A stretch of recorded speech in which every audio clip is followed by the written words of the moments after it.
आपको सीधा लिए चलते हैं प्रेस कॉन्फ्रेंस। चाइना की फौज लद्दाख में हमें तंग कर रही है, घुसने की कोशिश कर रही है। तो आप जो है, आपकी सरकार जो है इन दोनों से जूझ रही है। इसलिए मैं सवाल पूछना चाहूंगी कि पहले तो कोविड के बारे में मैं एक बात स्पष्ट कर दूं, दोनों जंग हम जीतेंगे और जनता को आश्वस्त करना चाहता हूं कि मोदी जी के नेतृत्व में दोनों जंग जीतेंगे। परंतु आज मैं सिर्फ कोविड और विशेषकर दिल्ली की कोविड की परिस्थिति के लिए बात करने के लिए आपके सामने हूं, क्योंकि विगत 2 सप्ताह में दिल्ली में बहुत सारे कदम उठाए गए हैं, कोऑर्डिनेशन भी बढ़ा है और धीरे धीरे स्थिति को हम सुधारने का प्रयास कर रहे हैं। मगर कुछ चीजें ऐसी हैं जो दिल्ली की जनता से साझा करना जरूरी है और जागरूकता की दृष्टि से भी ये जरूरी है और उनको जो करना है उसके लिए भी जरूरी। इसलिए आज विशेषकर दिल्ली के कोरोना वायरस की स्थिति पर, संक्रमण के फैलने की स्थिति पर और देश के कोरोना वायरस संक्रमण पर ही बात करेंगे, एक लिमिटेड सब्जेक्ट पर बात करेंगे। जी, दिल्ली के बारे में आप कह रहे थे तो मैं दिल्ली से ही सवाल करती हूँ कि दिल्ली की तुलना जो है वो वुहान से की जा रही है कि बेड नहीं है, टेस्टिंग नहीं है और जनता में एक रोष भी है, घबराहट भी है कि जो हॉस्पिटल्स हैं वो मना कर रहे हैं कुछ लोगों को लेने के लिए और अगर अंदर ले भी रहे हैं तो उनकी फीस बहुत ज्यादा है। तो इसको निपटने के लिए क्या किया जा रहा है? देखिए, मैं थोड़े चरणबद्ध आपके सभी सवालों के जवाब दूंगा, मगर पहले मैं एक स्थिति स्पष्ट कर दूं कि लगभग जून के दूसरे सप्ताह में दिल्ली के उप मुख्यमंत्री मनीष सिसोदिया का एक बयान आया। सिसोदिया जी ने बताया कि भाई 31 जुलाई को दिल्ली में 5.5 लाख तक कोरोना के संक्रमित हो जाएंगे, न जगह बचेगी न बेड बचेंगे और एक प्रकार से स्थिति खराब होगी। इससे दिल्ली की जनता में बहुत सारा भय हुआ। उनका अनुमान जो था वो आंकड़ों के आधार पर था, मैं वो अनुमान सच गलत उसमें जाना नहीं चाहता, परंतु एक भय की स्थिति पैदा हुई और कई लोग पलायन की भी सोचने लगे। एक दूसरा निर्णय आ गया कि दिल्ली के बाहर की व्यक्तियों को दिल्ली में इलाज नहीं कराया जाएगा। अब मैं आपको बताना चाहता हूं, मैं भी दिल्ली के बाहर का हूं, मैं भला कहां जाऊंगा अगर मुझे कुछ होता है तो। दिल्ली देश की राजधानी है, बहुत सारे राज्य के लोग यहां पर रहते, आते हैं, जाते हैं। आसपास के राज्यों से, जैसे उत्तराखंड से, उत्तर प्रदेश से, हरियाणा से, राजस्थान से ढेर सारे लोग यहाँ बसते हैं। ऐसा करना संभव नहीं था, तो वो निर्णय को केंद्र सरकार ने बदला और ये तय कर दिया कि हर एक व्यक्ति का इलाज हर एक अस्पताल में होगा। और उसके बाद में मैंने 14 तारीख को एक कोऑर्डिनेशन की मीटिंग बुलाई और जो आप बात कर रहे हैं वो सारे फैसले कोऑर्डिनेशन की मीटिंग में हमने करे। ये कोऑर्डिनेशन की मीटिंग बुलाने की जरूरत इसलिए पड़ी कि दिल्ली का जो एडमिनिस्ट्रेटिव खाका है, इसमें 3, जहां तक कोरोना का सवाल है, 3 एडमिनिस्ट्रेटिव रोल 3 संस्थानों का आता है। तो दिल्ली सरकार स्वतः, दूसरा MCD, 3 म्युनिसिपल कॉरपोरेशन और तीसरा भारत सरकार। तो ये तीनों के बीच में कोऑर्डिनेशन होना जरूरी था। तो वो मीटिंग का मुख्य उद्देश्य था, देश और दुनिया के कोरोना के खिलाफ की लड़ाई की बहुत सारी इंफॉर्मेशन भारत सरकार के तज्ञों के पास थी। जैसे डॉक्टर पॉल है, नीति आयोग के मेंबर हैं, हमारे डॉक्टर भार्गव है, ICMR के हैं और एम्स के डायरेक्टर गुलेरिया जी हैं। ये तीनों के पास पूरे देश भर की स्थिति और दुनिया भर की लेटेस्ट स्थिति की जानकारी थी। भारत सरकार काफी कुछ मदद भी कर सकती है। दिल्ली सरकार का स्वास्थ्य विभाग और दिल्ली सरकार का मेन रोल है ही है और अस्पताल बहुत सारे MCD के हैं, नीचे के कर्मचारियों की संख्या भी MCD की ज्यादा है। तो एक व्यापक अभियान कोरोना के खिलाफ चलाना है तो तीनों ने मिलजुल कर काम करना पड़ेगा। तो मैंने मीटिंग बुलाई, इसमें दिल्ली के मुख्यमंत्री जी भी आए, उप मुख्यमंत्री जी भी आए, भारत सरकार के स्वास्थ्य मंत्री भी थे, ये तीनों डॉक्टर भी थे और बाद में MCD के मेयरों के साथ भी मीटिंग की। इसमें हमने बहुत सारे निर्णय लिए और आज मैं कह सकता हूं विश्वास के साथ कि 5.5 लाख वाली स्थिति 31 जुलाई तक नहीं आएगी। पर ये क्राइसिस तक क्यों आया? क्योंकि अगर कोऑर्डिनेशन थी तो 14 जून वाली मीटिंग की क्या जरूरत थी? क्या पता नहीं था कि ये होने वाला है ऐसे? देखिए, आमतौर पर दिल्ली सरकार की जिम्मेदारी है कोऑर्डिनेशन करने की और व्यवस्थाओं को ठीक करने की, मगर जब मनीष जी का बयान आया तब मुझे लगा कि अब भारत सरकार को प्रेक्षक नहीं बनाना चाहिए। मोदी सरकार की पूरे देश की जवाबदारी, प्रधानमंत्री जी की पूरे देश की जवाबदारी। प्रधानमंत्री जी ने भी मुझे कहा कि भाई गृह मंत्रालय ने इसमें इनिशिएटिव लेकर आगे बढ़ना चाहिए, दिल्ली सरकार को मदद करना चाहिए। आज भी मैं स्पष्ट कर रहा हूं, दिल्ली सरकार को हम मदद कर रहे हैं, परंतु कोऑर्डिनेशन जब तक नहीं होता है नहीं होता, इसलिए भारत सरकार ने इसमें कोऑर्डिनेशन की दृष्टि से हस्तक्षेप तो नहीं कह सकते, मगर एक मीटिंग बुलाकर काम करना शुरू किया। इसमें जो कमियां हमारे ध्यान पर आई, व्यापक चर्चा के, खुद दिल्ली सरकार ने भी मुद्दे रखे, कुछ जो एक्सपर्ट्स थे उन्होंने रखे, कुछ एमसीडी के मेयरों ने रखे, क्योंकि दूसरे ही दिन मैंने मेयरों के साथ भी मीटिंग की, ऑल पार्टी लीडर्स के साथ भी मीटिंग की, और सबके जो सुझाव है इसके आधार पर हमने बहुत सारे निर्णय करे। सबसे पहला निर्णय करा कि 30 जून तक कंटेनमेंट जोन के हर घर का सर्वे हो जाएगा। इसमें हल्का सा भी लक्षण है, जिसमें कोरोना का खांसी भी है, जुकाम है, बुखार है, कुछ भी है, सर दर्द है, सूंघने की क्षमता चली गई है, टेस्ट चला गया है, ये सारे लोगों की सूची तैयार करी और हमने मास लेवल पर टेस्टिंग बढ़ाया। पहले मैं बाद में टेस्टिंग पर आऊंगा, मगर मास लेवल पर टेस्टिंग बढ़ाया और मुझे भरोसा है कि ये 30 तारीख तक हम पूरा कंटेनमेंट जोन का टेस्टिंग कर देंगे और बाद में 21 जुलाई को तय किया कि पूरे दिल्ली का हाउस टू हाउस सर्वे करेंगे, जिसको थोड़ा सा भी कोरोना का भय हो उसका टेस्टिंग किया जाए और कम से कम उसको आइसोलेशन में डालने से वो फैलाए नहीं। ताज्जुब तो इस बात की हो रही थी कि आप होम मिनिस्टर हैं, गृह मंत्री हैं, तो गृह मंत्री होने के नाते आपको हर स्टेट, हर राज्य को देखना है, गुजरात हो, महाराष्ट्र हो, लेकिन दिल्ली में ऐसी क्या केओस वाली सिचुएशन आ गई। और इंग्लिश में एक कहावत है, too many cooks spoil the broth, कि एक तरफ चीफ मिनिस्टर हैं, एक तरफ लेफ्टिनेंट गवर्नर हैं, उस पर आप भी आ गए, तो इसमें तालमेल अब बढ़ा है? जरा भी कोई खींचातानी नहीं है, बिल्कुल।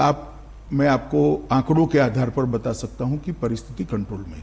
दिल्ली सरकार ने हमें कहा था कि भाई एम्बुलेंस बढ़ानी है, ऑक्सीजन सिलेंडर बनाने हैं, वेंटिलेटर बनाने, हमने 500 ऑक्सीजन सिलेंडर इमीडिएटली दे दिए, 10,000 के करीब ऑक्सीनोमीटर दे दिए, 440 वेंटिलेटर दे दिए हैं, और भी जरूरत पड़ेगी तब देते जाएंगे। और एम्बुलेंस के लिए भी दिल्ली सरकार को अधिकृत किया गया है कि वो ओला, उबर और ऐसी कंपनियों के साथ मिलकर एम्बुलेंस की व्यवस्था करें, और ये अच्छे से चल रहा है। सबसे आपको ताजुब होगा, सबसे बड़ी खराब परिस्थिति डेड बॉडीज की थी। लगभग 400 से ज्यादा, 350 से ज्यादा डेड बॉडीज संस्कार बगैर के पड़े रहे थे। हमने तय किया था कि 2 दिन के अंदर सभी डेड बॉडीज का अंतिम संस्कार कर दिया जाएगा अपने अपने धर्म के हिसाब से, और आज एक भी डेड बॉडी पेंडिंग नहीं है। और जिनका दुर्भाग्य से मृत्यु होता है उसका हमने तुरंत ही उसी दिन शाम तक संस्कार हो जाए, ऐसी व्यवस्था करी है और अच्छे से चल रही है। इसमें एमसीडी का बहुत बड़ा रोल है, दिल्ली सरकार का भी रोल है। दूसरी बहुत सारी कंप्लेंट्स आ रही थी स्मिता जी की, अस्पतालों की स्थिति ठीक नहीं, उनको गाइडेंस चाहिए, तो एम्स के टेलीफोनिक गाइडेंस की हमने व्यवस्था कर दी। अस्पताल से कोई भी व्यक्ति वो डेडिकेटेड नंबर पर फोन करता है तो एम्स के विशेषज्ञ वहां उपस्थित होते हैं, वो पेशेंट की हालत को टेलीफोनिकली जानकर वो डॉक्टर जो दिल्ली सरकार के अस्पताल का है इसको गाइड करते हैं और तुरंत ही सर्वश्रेष्ठ इलाज की दिशा में उसको हम आगे बढ़ाते हैं। और 3 टीमों का गठन कर दिया, जिसमें दिल्ली सरकार के भी डॉक्टर थे, भारत सरकार के भी, एम्स के भी डॉक्टर थे और आईसीएमआर के भी विशेषज्ञ थे। उन्होंने सभी अस्पतालों का निरीक्षण कर स्थान पर जाकर जो कमियां थी उसको दूर करने के लिए कदम उठा लिए। आप कल्पना कर सकती है, हर वार्ड का सर्वे, हर वार्ड की सिस्टम को हमने ठीक करने का काम किया है और इसके लिए मानव संसाधन भी बढ़ाए हैं और कर्मचारियों को वित्तीय प्रोत्साहन देने के लिए भी दिल्ली सरकार ने अच्छा कदम उठाया है। मानव संसाधन की बात चल रही है, तो क्या ये अभी जैसे आपने 10,000 बेड्स का खोला है, 5,000 बेड्स, इन सब के लिए वेंटिलेटर्स और नर्सिंग स्टाफ, डॉक्टर्स, ये सब उपलब्ध हैं कि इनके लिए एडवर्टाइजिंग तो हमने देखे नहीं है, तो कहाँ से आएंगे? देखिए ऐसा है, हमने, स्टाफ, मैं बताता हूँ आपको कहाँ से आएंगे। जो रिटायर्ड कर्मचारी थे उनकी पूरी लिस्ट बनाई गई है। एक कॉल सेंटर से उनका संपर्क किया गया है, उनको वापस लाने के लिए करा है और बहुत सारे रिटायर्ड कर्मचारियों को लाए हैं। पैरामिलिट्री फोर्सेस के मेडिकल टीमों को लगाया गया, जैसे अभी एक 10,000 बेड का जो कोविड सेंटर बन रहा है, वहां पर पूरा आईटीबीपी लेगा। 16,000 बेड रेलवे बना रही है, उसका पूरा सेना ने जिम्मा लिया है। ये सारी चीजें हमने मेडिकल सुविधाएं, मानव संसाधन बढ़ाने के लिए करी है। कोऑर्डिनेशन की जब बात चल रही थी तब भी बार बार डिसीजंस चेंज होते हैं कि होम आइसोलेशन होगा कि नहीं होगा, कंपलसरी होगा कि नहीं होगा, दिल्ली गुड़गांव के बीच ट्रैफिक आने देंगे कि नहीं, दिल्ली नोएडा के बीच। एनसीआर का तो कॉन्सेप्ट खत्म ही सा हो गया है। ऐसा नहीं हुआ है। जहां तक कोविड का सवाल है, एनसीआर की भी मैंने मीटिंग की है।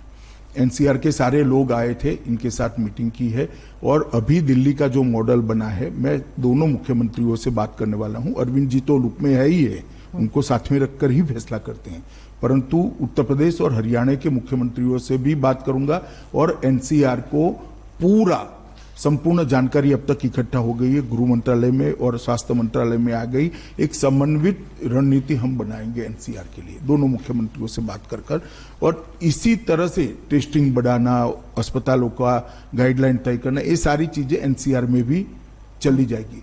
मैं आपको बताना चाहता हूं कि बहुत कोऑर्डिनेशन से हम आगे बढ़ रहे हैं और ढेर सारे फैसले लिए हमने।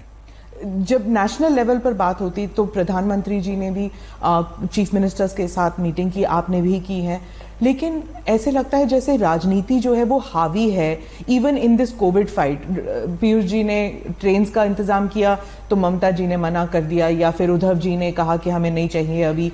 तो इस सब में जो फेडरल स्ट्रक्चर है वो जैसे लग रहा था कोलैप्स कर गया। शुरुआत में तो ठीक था, लेकिन अब जैसे लगता है कि पॉलिटिक्स जो है वो हावी है। छोटी छोटी बातों को ज्यादा तूल नहीं देना चाहिए। जैसे यहाँ पर आपने जिक्र किया कि भाई होम आइसोलेशन में विवाद हो गया, कोई विवाद नहीं हुआ है। देखिए, दिल्ली में जितने भी डेथ हुए थे कोविड के कारण, इनका एनालिसिस हमने एक्सपर्ट्स के साथ करा है। लगभग 50% डेथ 1 दिन से 3 दिन के अंदर एडमिशन के अंदर ही हो गए। इसका अर्थ ये होता है कि होम आइसोलेशन से व्यक्ति ज्यादा अपनी स्थिति बिगाड़ कर आता है। अब हमने रैपिड टेस्ट, मतलब एक फास्ट टेस्टिंग की प्रक्रिया चालू करी है और उसके कारण जो पॉजिटिव पाए जाते हैं, इसमें 2 क्राइटेरिया करें। एक तो आइसोलेशन के लिए जिसके घर में 2 कमरों से ज्यादा व्यवस्था ही नहीं है, वो क्या आइसोलेट करेगा अपने आप को? वो तो चॉइस है, फिर क्वारंटाइन सेंटर में जाए, इंस्टीट्यूशन क्वारंटाइन सेंटर में जाए।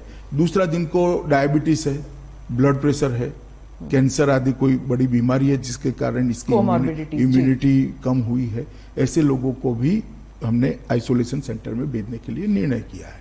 अब इस पर थोड़ी बयानबाजी होगी, राजनीति है स्मिता जी, मगर फैसलों से कोई फर्क नहीं पड़ा। जैसे मैं कहता हूं, हमारी मीटिंग के पहले दिल्ली में 25 मार्च से 14 जून तक लगभग 2,41,000 टेस्ट हुए थे, तो प्रतिदिन 4500 टेस्ट होते थे। अब 15 जून से लेकर 25 जून तक 11 दिनों में 1,75,141 टेस्ट हुए, तो प्रतिदिन 16,000 टेस्ट हुए, तो 4.5 गुना टेस्ट की बढ़ोतरी करी है हमने। इसीलिए नंबर बढ़े हैं।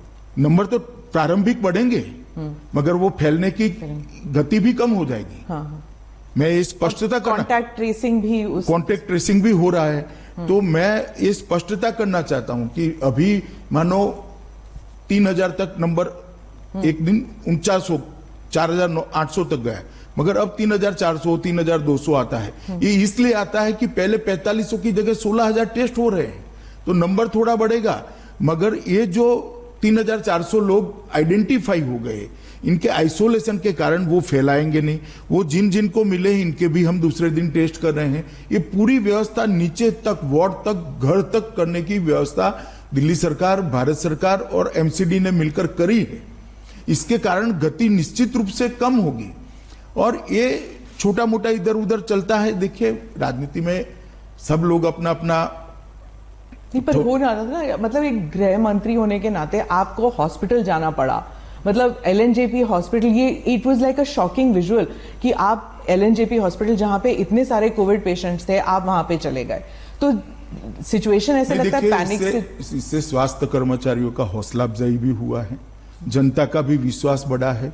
और इसके बाद हमने कुछ फैसले लिए, जैसे हर वार्ड में सीसीटीवी लगाया, तो अब हमें बाहर बैठकर मालूम पड़ता है कि स्टाफ है कि नहीं, चेकिंग ढंग से होती है या नहीं होती है, इनको खाना पीना ढंग से मिलता है नहीं मिलता है। और जब रसोई बंद हो जाती थी वहां पर, कोई रसोई खाना बनाने वाला कर्मचारी ही अगर संक्रमित हो गया तो बंद हो जाता था। तो हमने एक वैकल्पिक व्यवस्था करी, जिससे वैन से आते हैं। मैं वहाँ परिचारिकाओं को भी मिला, अपने नर्सिस बहनों को भी मिला, उनकी दिमागी मतलब लड़ रही है बहादुरी के साथ, फिर भी वो अपने आप को अकेला महसूस करती थी। तो साइको सोशल काउंसलिंग की भी शुरुआत हमने की।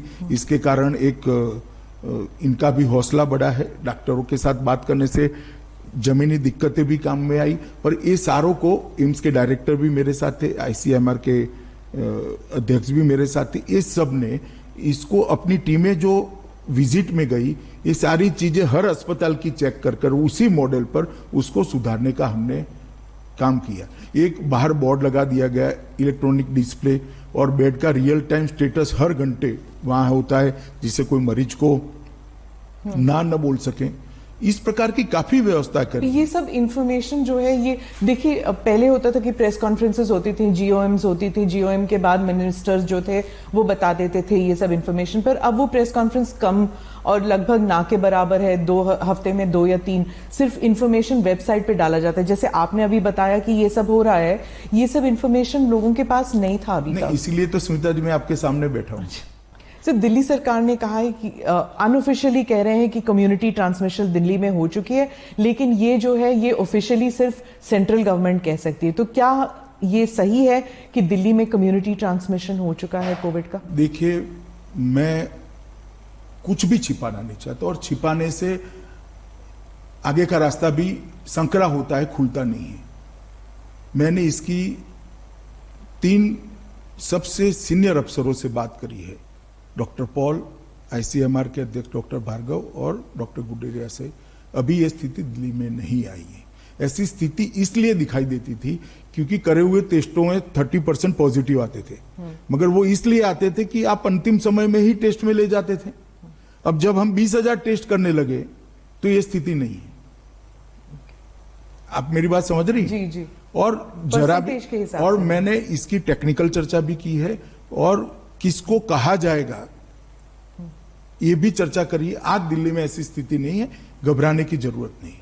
अगर आप ओवरऑल देखें 3 महीने में, तो जो पहले जो क्रिटिसिज्म चल रही थी इंडिया के खिलाफ कि हमने श्रमिकों का देखा नहीं है, और जिस तरह उनकी ट्रीटमेंट हुई थी, उनके लिए कोई व्यवस्था ही नहीं थी वापस जाने के लिए। उसके बाद अब गरीब कल्याण योजना, गरीब रोजगार योजना जो है मनरेगा के तहत, क्या उनके लिए अब जो किया जा रहा है वो काफी है?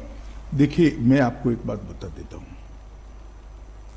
इस समस्या में मुझे लगता है कि ढंग से सरकार के प्रयासों को मीडिया ने बताया नहीं है। जिस दिन से लॉकडाउन हुआ उसी दिन से मैंने भी और प्रधानमंत्री जी ने सभी मुख्यमंत्रियों से व्यक्तिगत बात करी थी कि श्रमिकों के लिए आप रहने की, खाने की व्यवस्था करिए, इंडस्ट्रीज बंद हो जाएगी। सभी राज्यों ने व्यवस्था की, लगभग 2.5 करोड़ लोगों के भोजन की व्यवस्था की गई। पैसे का सवाल आया, प्रधानमंत्री जी ने तुरंत निर्देश दिया, 11,000 करोड़ रुपया गृह मंत्रालय से NDRF का अकाउंट में सभी राज्यों को प्रो रेटा ट्रांसफर कर दिया गया, वहां के श्रमिकों की स्थिति को देखते हुए।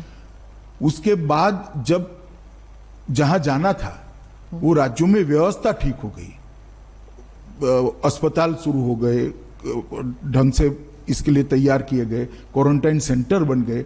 इसके बाद श्रमिक दिन के दिन ही, मजदूर दिन के दिन ही प्रधानमंत्री जी ने श्रमिक स्पेशल ट्रेन चलाने का फैसला दिया, और लगभग 4,594 ट्रेन अब तक गई है। 63 लाख श्रमिक, 63 लाख श्रमिक जो दूर के विस्तार में है, वो ट्रेनों के माध्यम से सफलतापूर्वक गए हैं। 42 लाख के आसपास श्रमिक आसपास के, जैसे गुजरात से राजस्थान है, महाराष्ट्र से गुजरात है, आंध्र से तेलंगाना है, केरल से तमिलनाडु है, इस प्रकार के श्रमिक जो थे जो पड़ोसी राज्य के थे वो बसों के माध्यम से पहुंचा गए। ये बात ठीक है कि कुछ दृश्य ऐसे हुए हैं जो हर व्यक्ति को दुख पहुंचा है, इसका हमें भी दुख है। धैर्य जब खो देता है व्यक्ति तो पैदल निकल गया, उसके लिए भी प्रधानमंत्री जी ने सभी मुख्यमंत्रियों को सूचना दी, मुझे भी सूचना दी। मैंने सभी मुख्यमंत्रियों से बात करी कि आप रोड पर एसटी बस चलाएं, उनको एक रेलवे स्टेशन पर ले जाए और रेलवे वहां से ले जाएगा। तो मैं मानता हूं लगभग सभी चीजों को मिल मिलाकर 1,20,00,000 लोगों को देश के एक कोने से दूसरे कोने में पहुंचाने का काम किया है। हर राज्य ने, विशेषकर यूपी ने, बिहार ने, उड़ीसा ने, जहां श्रमिक ज्यादा ही जाने थे, झारखंड भी, ये सभी राज्यों ने क्वारंटाइन सेंटर बनाए।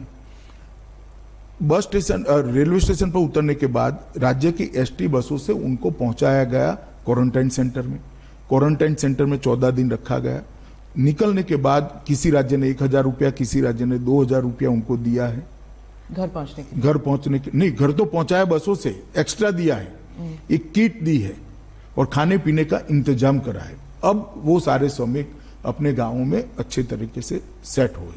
जहां तक रोजगारी का सवाल है, प्रधानमंत्री जी ने रोजगारी के लिए अभी ही एक स्कीम लॉन्च की है और कल यूपी में कार्यक्रम हुआ, उसके 2 दिन पहले बिहार में कार्यक्रम। उन लोगों को रोजगारी देने की प्रयास हो रहा है। मनरेगा के दिन भी बढ़ाए गए हैं, वेतन भी मनरेगा का बढ़ाया गया है और एक अस्थायी परिस्थिति है। इसके बाद में सभी श्रमिक अच्छी परिस्थिति होते ही अपने अपने जहां उनका नौकरी, परमानेंट नौकरी था, काम करते थे, वहां जाना जरूर चाहेंगे। जो चाहेंगे उनको भेजने की भी व्यवस्था है, ट्रेन चालू हो गई है, काफी सारे लोग अभी जा भी रहे हैं। मगर भारत सरकार ने एक विशेष ड्राइव चलाकर उनको अभी, जब तक कोरोना है तब तक, और कुछ जगह पे ये परमानेंट भी व्यवस्था हो जाएगी, इसके चलते वहीं पर उनको रोजगारी मिले, इसका एक अभियान चला है। तो मैं मानता हूं कि बहुत ढंग से इसको हमने एड्रेस किया है। राहुल गांधी जो है वो उन्होंने शुरू से ही कहा कि या तो ना तो श्रमिक के मामले में, ना फिर अब कोविड से जो मुकाबला हो रहा है इसमें मोदी सरकार जो है बिल्कुल ही नाकाम रही है। उन्होंने तो सरेंडर का लफ्ज इस्तेमाल किया है आपकी सरकार के खिलाफ कि जीत नहीं सकती आपकी सरकार। कोरोना के खिलाफ भारत सरकार ढंग से लड़ी है। मैं राहुल जी को एडवाइस नहीं दे सकता, उनको एडवाइस देने का काम उनकी पार्टी के नेताओं का है। और मैंने पहले भी कई इंटरव्यू में कहा कि कुछ वक्रदृष्टा लोग होते हैं, उनको सीधी बात भी वक्र दिखाई पड़ती है। जहां तक कोरोना की लड़ाई का सवाल है, भारत सरकार ने ये लड़ाई ढंग से लड़ी है और विश्व के परिप्रेक्ष्य में कोरोना को देखेंगे तो हमारे आंकड़े बहुत अच्छे हैं, बहुत अच्छे विश्व के परिप्रेक्ष्य के अंदर।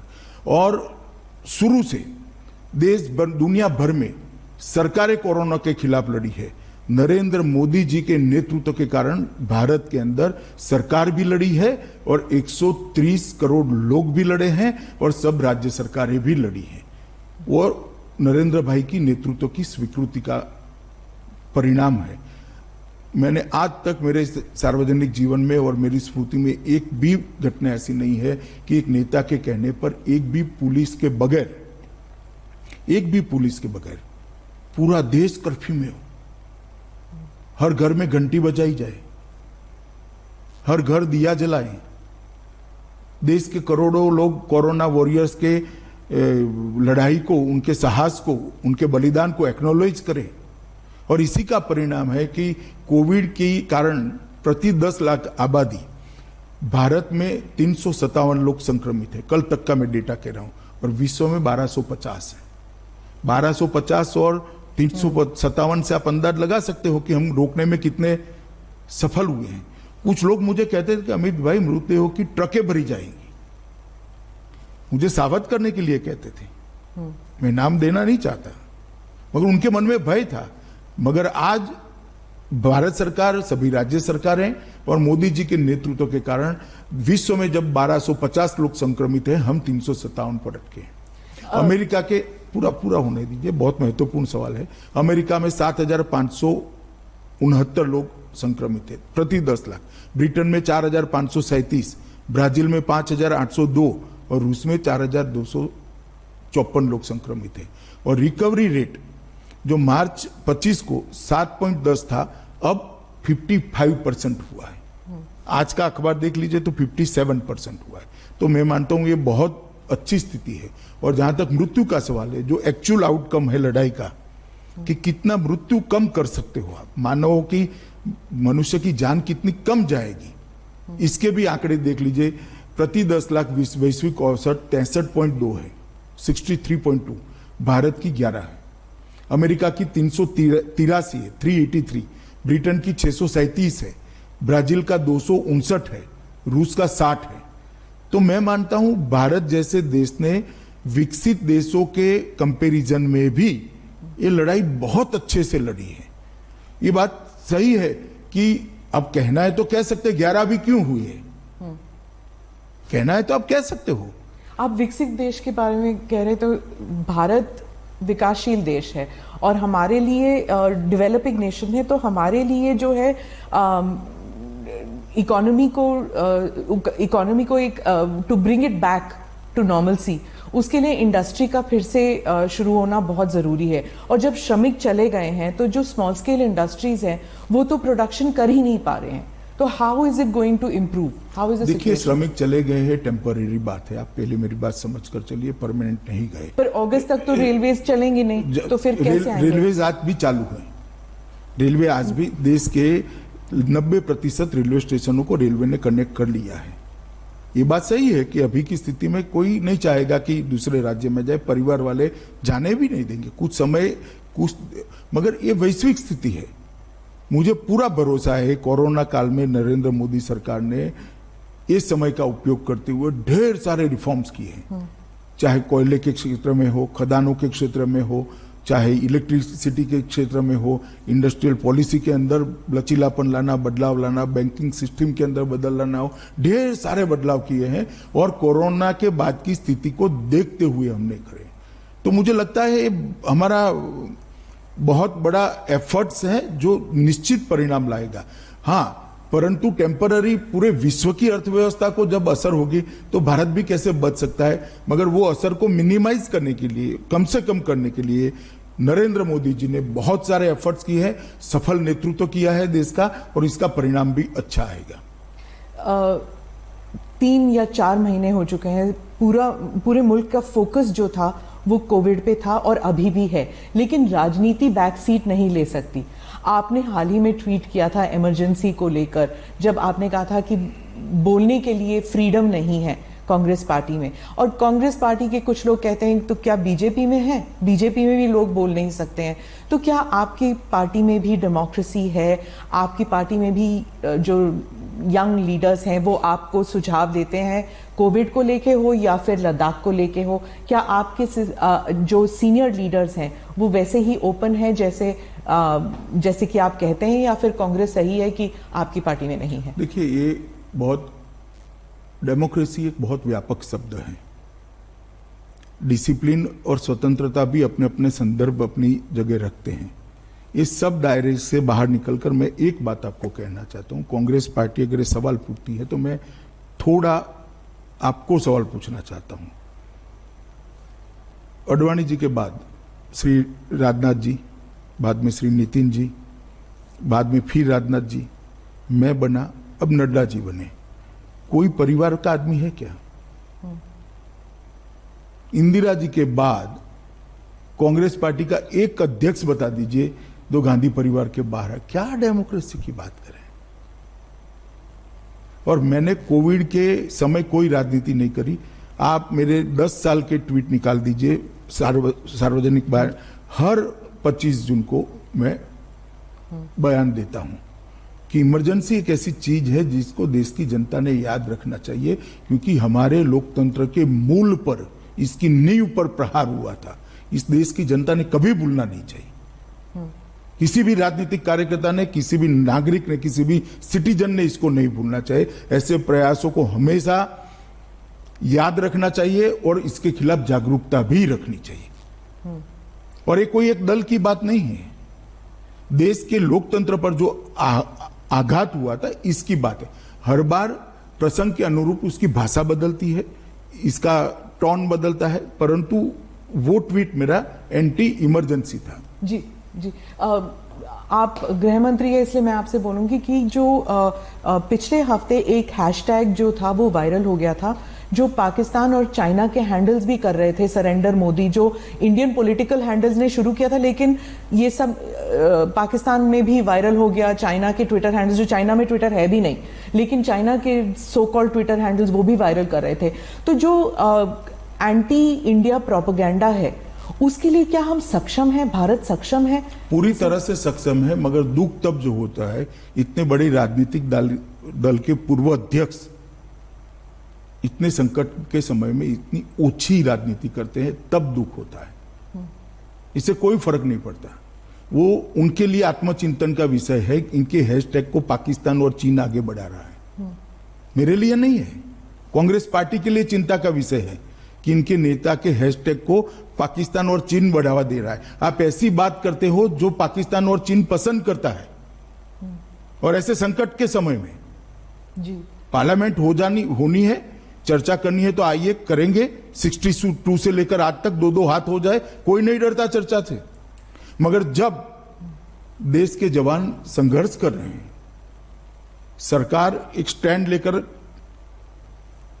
ठोस कदम उठा रही है, उस वक्त पाकिस्तान और चीन को खुशी हो इस प्रकार की स्टेटमेंट देना किसी ने नहीं करना चाहिए। कभी मुझे लगता है हम अपने इंटरव्यू के दायरे से स्मिता जी बाहर जा रहे हैं। मैं थोड़ा आपके सामने, सोचा शायद आप भूल गए हो। नहीं, मैं नहीं भूला हूं। मैं ठीक से, मैं दिल्ली की जनता के लिए यहां पर आया हूं, दिल्ली की जनता को आगाह करने के लिए आया हूं। मैं सबसे पहले बताऊंगा कि बेड्स की स्थिति में कैसे परिवर्तन हुआ है।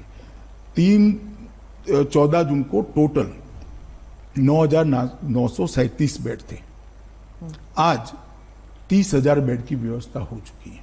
तो अगर सपोज मेरे को कोविड हो तो क्या मैं अगर किसी भी हॉस्पिटल में जाऊं तो मुझे मना किया जाएगा कि पहले नेगेटिव सर्टिफिकेट ले आइए, या फिर आपके पास इंश्योरेंस है कि नहीं, ये सब पूछेंगे, या मुझे भर्ती कर दिया जाएगा? प्राइवेट अस्पतालों के विषय पर मैं बाद में आता हूं जी। किसी भी कोविड पेशेंट के लिए भारत सरकार, दिल्ली सरकार और म्युनिसिपल कॉरपोरेशन के कोविड के लिए जो रेखांकित किए हैं वो सारे अस्पताल उपलब्ध है। कोई सर्टिफिकेट नहीं मांगा जाएगा। कोविड पॉजिटिव का सर्टिफिकेट मांगा जाएगा, वो तो जरूरी है, क्योंकि आप अगर कोविड पॉजिटिव नहीं है और कोविड अस्पताल में जाओगे तो आपको भी कोविड लग सकता है। तो मैं जो बात कर रहा हूं, कोविड बेड्स की बात करता हूं। 30 जून तक हमने 30,000 बेड बन जाएंगे। रेलवे कोचिस के अंदर 8,000 बेड बने और 8,000 की तैयारी है, मगर मैं अभी 8,000 ही गिन रहा हूं। DRDO एक एक्सक्लूसिव कोविड अस्पताल बना रही है, जिसमें 250 ICU बेड भी होंगे, विथ वेंटिलेटर होंगे, वो अलग से बने हैं। और 10,000 का ITBP संचालित राधा स्वामी सत्संग न्यास के बड़े कैंपस के अंदर बारिश की सीजन को ध्यान में रखकर हमने बेड बनाए हैं, इसको ITBP संचालित करने वाली। कुल मिलाकर 30,000 बेड है। तो अभी भी जो 9,937 दिल्ली सरकार ने पहले व्यवस्था करी, वो भी पूरे भरे नहीं है। तो दिल्ली सरकार ने, ऐसा नहीं है कि व्यवस्था नहीं करी थी, उनके भी खाली ही थे, परंतु हमने आगे अगर स्थिति बिगड़ती है तो क्या होगा, इसका एडवांस प्लानिंग किया। अब मैं आता हूं रेट पर। ये फरियाद दिल्ली के काफी लोगों की आती थी कि भाई प्राइवेट अस्पताल मनमाने रेट्स ले रहे हैं। तो मेरी मीटिंग में एक निर्णय लिया गया था कि डॉक्टर पॉल की अध्यक्षता में कुछ डॉक्टरों की कमेटी बनेगी, वो प्राइवेट अस्पतालों को भी सुनेंगे, देश भर की बेस्ट प्रैक्टिसेस को भी कंसीडर करेंगे, और कोविड पेशेंट को ट्रीटमेंट करने के लिए क्या एक्स्ट्रा खर्च लगता है, जैसे PPE किट का खर्च लगता है, कुछ खाना बना, ब्लड टेस्ट, ये वो, और दूसरा कुछ लोगों को ज्यादा उनको पैसा भी देना पड़ता है रिस्क के कारण, इंश्योरेंस लिया है सबने। तो ये सारा का मिल मिलाकर क्या फर्क पड़ता है, इसको देखकर उनके रेट कंसीडर करने के लिए हमने एक कमेटी बनाई थी। आइसोलेशन बेड के रेट जो 24,000 से 25,000 तक थे पहले, आज दिल्ली के कोई भी अस्पताल में कोविड पॉजिटिव पेशेंट जाएगा तो 8,000 से 10,000 में बेड उपलब्ध कराए। पर वो एडिशनल होते हैं ना? नहीं, कोई, सुन लीजिए आप, मैं पूरी बात बताता हूं, पहले आप मेरा पूरा सुन लीजिए। बिना ICU, बिना वेंटिलेटर का जो ICU है, इसके पहले रेट थे 34,000 से 43,000। एवरेज में कह रहा हूं, अब 13,000 से 15,000 किया गया है। और आईसीयू वेंटिलेटर के साथ 44,000 से 54,000 का बेड का खर्च था, इसको 15,000 से 18,000 कर दिया गया है। एक इसके अंदर कोविड के जितने टेस्ट करेंगे इंक्लूड है, वेंटिलेटर पर रखेंगे इसका खर्चा इंक्लूड है, सारी दवाइयां इंक्लूड है, और अगर डायबिटीज है और आपको आगे की ट्रीटमेंट भी करनी पड़ती है तो ये भी सारा इंक्लूड है। ये पूर्णतः अपने आप में एक सील पैकेज है, आप समझ लीजिए। तो इसको हमने कम कराया है। आज दिल्ली के बहुत सारे अस्पतालों के अंदर, सब अस्पताल जो कोविड के लिए अपनी अपनी बताए हैं, वो सारे अस्पतालों के अंदर हमने ये व्यवस्था करी। तो एक तो 10,000 से बढ़ाकर हमने 30,000 बेड करे, रेट को हमने लगभग कई जगह 1/3 कर दिया, कई जगह आधा कर दिया है। तो ढेर सारी व्यवस्थाएं करी है। और 21 जून से फिर से इसका रिव्यू करा, 14 जून की मीटिंग के बाद। अब हम जो पूरा टेस्ट बढ़ा दिए, इसके जो नतीजे आए, इसके आधार पर 26 जून तक नए कंटेनमेंट जोन बनाने थे। कल शाम को कंटेनमेंट जोन 280 नए बना दिए हैं। तो कंटेनमेंट जोन को रीडिफाइन किया गया है, क्योंकि अब टेस्ट ज्यादा करने के बाद स्थिति अलग। पूरी दिल्ली हो जाएगी? पूरी दिल्ली नहीं हुई है, पूरी दिल्ली नहीं। आप इतने सारे केसेस होंगे तो फिर कंटेनमेंट। स्मिता जी, मैं आपको और दिल्ली वालों को आश्वस्त करना, इतने सारे कंटेनमेंट जोन बहुत छोटे छोटे बनाए हैं, परंतु पूरी दिल्ली नहीं होगी और इस पर जल्दी काबू कर लिया जाएगा। आरोग्य सेतु ऐप और इतिहास ऐप दोनों को इकट्ठा मिलाकर इसके बहुत अच्छे नतीजे आए हैं, जिससे लोग जान पाते हैं कि मेरे आसपास कोई कोविड पेशेंट आता है या नहीं आता है, और इसके बहुत अच्छे नतीजे हमने लिए हैं। और ये जो सारी चीजें थी, इसके साथ हमने एनजीओ को भी जोड़ा है। इन्होंने भी अपने आइसोलेशन सेंटर चालू किए हैं, और एनसीसी, एनएसएस और स्काउट और सामाजिक संस्थाओं को भी जोड़ने का काम किया। लगभग 6,000 वॉलंटियर हमें तैयार मिल गए हैं। अब तक एक कंफ्यूजन था कि जिले की जिम्मेदारी किसकी। म्यूनिसिपल कॉर्पोरेशन अलग करता था, भारत सरकार। दिल्ली की यही प्रॉब्लम तो रही है हमेशा। नहीं, मगर ये मैंने 14 जून को तय कर दिया, परिपत्रित हो गया भारत सरकार की ओर से कि डिस्ट्रिक्ट मजिस्ट्रेट ऑफ दिल्ली, इसके तहत एमसीडी भी काम करेगी, भारत सरकार की टीमें भी काम करेगी, दिल्ली सरकार की टीमें भी। तो एक चेन ऑफ कमांड हमने तय किया दे, और जिला स्तर की निगरानी टीमों का गठन भी कर दिया गया। उनका 2 हिस्सों में 1200 लोगों का, 2400 लोगों का प्रशिक्षण एम्स और आईसीएमआर के द्वारा वीडियोग्राफी से। डीएम तो सेंट्रल में आ गया, तो उसका मतलब है कि दिल्ली गवर्नमेंट जो है अब वो कंप्लीटली सेंटर के अंडर काम कर रही है ना। डिस्ट्रिक्ट मजिस्ट्रेट काम कर रहा है, सेंटर के अंडर नहीं। अभी तो उल्टा है, एमसीडी भी दिल्ली डिस्ट्रिक्ट मजिस्ट्रेट के अंडर काम कर रही है, और सारी टीमें डिस्ट्रिक्ट, क्योंकि डिस्ट्रिक्ट मजिस्ट्रेट की एक प्राइमरी रिस्पॉन्सिबिलिटी है। अभी कौन किसके अंडर काम कर रहा है, हम सब मोदी जी के अंडर काम कर रहे हैं, और केजरीवाल जी का भी हमें सहयोग है। मैं इसमें कोई वो छूट-फूट बयान आएंगे यश लेने के लिए, आप इसको क्यों देख रही है। हाँ। और दूसरा एक हमने निर्णय किया सेरोलॉजिकल सर्वे शुरू करने का, वो भी कल से शुरू हो जाएगा। और आज से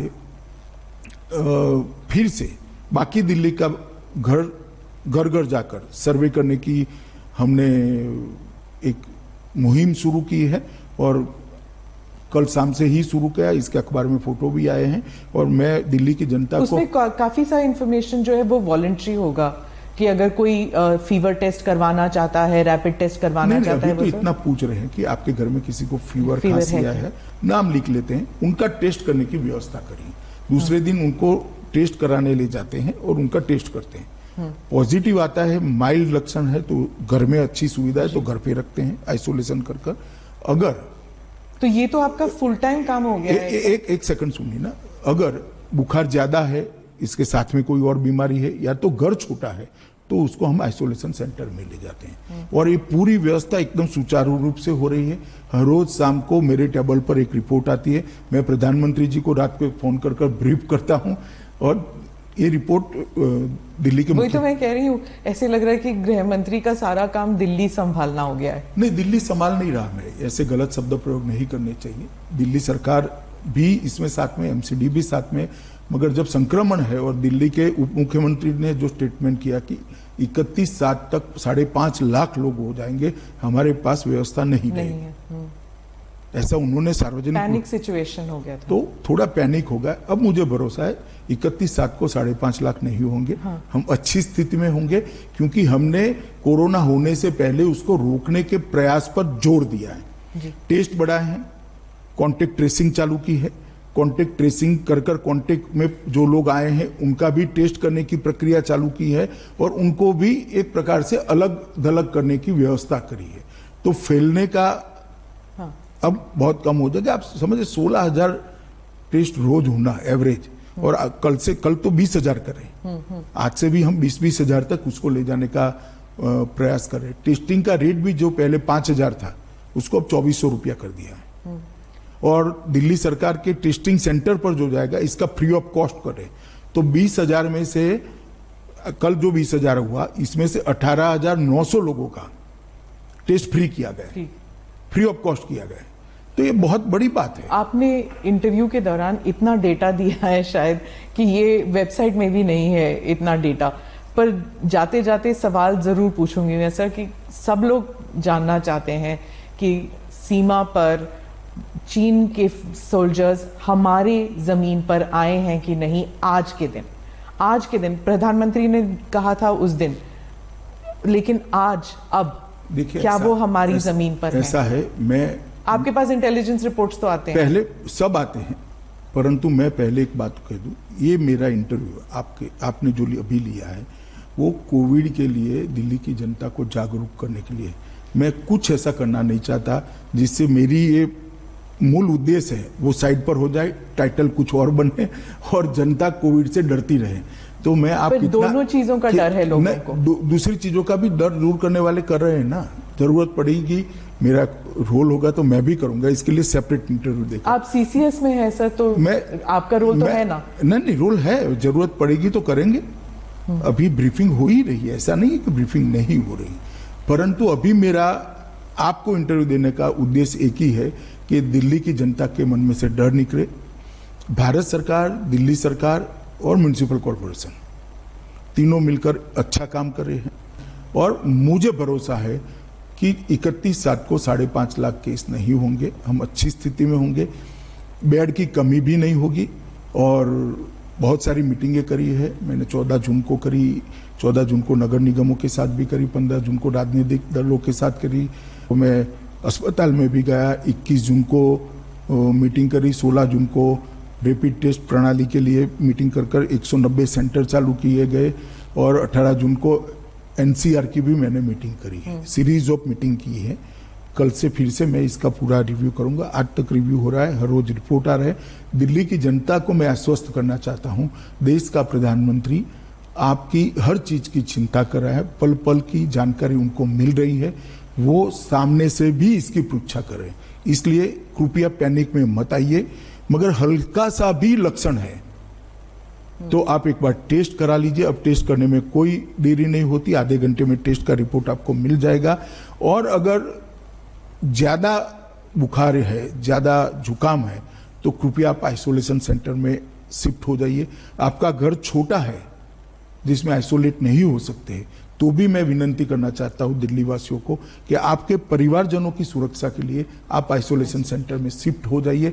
इससे ही कोरोना को रोक सकते हैं। और जब आपका पॉजिटिव आए, स्वास्थ्य कर्मचारियों को विगत 5 दिनों में आप किन किन को मिले हैं, सारे लोगों का सूची भी दे दीजिए, जिससे वो लोग उनका कांटेक्ट कर इनका भी टेस्ट कर लें। अगर इतना करेंगे तो हम दिल्ली को सफलतापूर्वक बाहर निकाल पाएंगे। और मुझे भरोसा है कि अब हमने जिनको ज्यादा बुखार है, कुछ ज्यादा लक्षण है, उनको आइसोलेट करने का और अस्पताल में ले जाने की नीति करिए। उनको होम आइसोलेशन में नहीं रखते हैं, इसलिए मृत्यु की दर भी कम होगी, क्योंकि वो प्रॉपर ट्रीटमेंट के तहत, प्रॉपर मेडिकल ऑब्जर्वेशन के तहत होंगे। पहले जो 2 दिन में ही मृत्यु हो जाती थी, मुझे लगता है इसमें भी हम सुधार कर पाएंगे। और अंतिम संस्कार हो या किसी भी चीज को छोड़े बगैर पूरी स्थिति को रिव्यू किया गया है और प्रधानमंत्री जी के बहुत स्पष्ट निर्देश हैं कि दिल्ली को इस संकट से बाहर निकालना है। और मुझे भरोसा है दिल्ली सरकार, म्युनिसिपल कॉरपोरेशन, हम सब मिलकर दिल्ली को बाहर कोई टाइम फ्रेम रखा है कि टाइम फ्रेम इसका नहीं हो सकता, मगर आप कुछ ही दिनों में इतना देखेंगी कि बढ़ता हुआ कम हुआ है जी। अगर 5.5 लाख होना है तो आज 2.5 लाख होना चाहिए था। हाँ। मगर हम अच्छी स्थिति में हैं और धीरे धीरे धीरे कंट्रोल में आएगा। एक सभी कॉन्टेक्ट में आए हुए लोगों का टेस्टिंग होने के बाद भी एक एग्जैक्ट डिजाइन हमारे सामने, एक एग्जैक्ट जिसको कंप्लीट पिक्चर कहते हैं, वो हमारे सामने आ पाएगा। मैंने कभी नहीं सोचा था सर कि एक इंटरव्यू करूंगी जहां पर आप पॉलिटिक्स के बारे में ज्यादा नहीं बात करेंगे। ज्यादा नहीं, जरा भी नहीं करेंगे।